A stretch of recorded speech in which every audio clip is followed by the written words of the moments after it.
ఎన్నికల ముందల ముఖ్యమంత్రి గారు ఏం చెప్పారు? నాకు కులం తెలీదు, మతం తెలీదు, పార్టీలు తెలియదు అన్నాడు.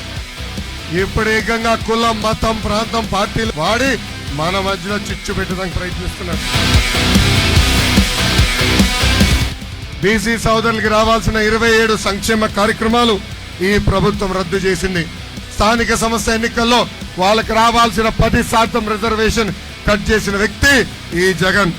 అంతెందుకు 27,000 మంది బీసీల పైన దొంగ కేసులు పెట్టి జైలు కూడా పంపించిన వ్యక్తి ఈ సైకో జగన్. బీసీ సోదరులందరూ ఆలోచించాలా. ఎన్నికల ముందల ఈ జగన్ ఏమన్నాడు? బీసీ సోదరులు బ్యాక్వర్డ్ క్లాస్ కాదు, బ్యాక్ బోన్ క్లాస్ అన్నాడు.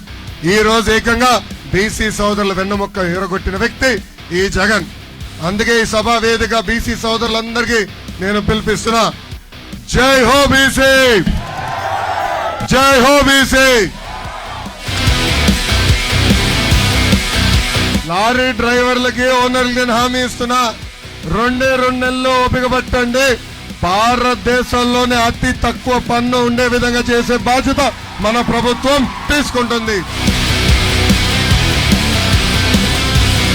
మూతపడిన జూట్ మిల్ మరీ తెలిపించే బాధ్యత మేము తీసుకుంటాం.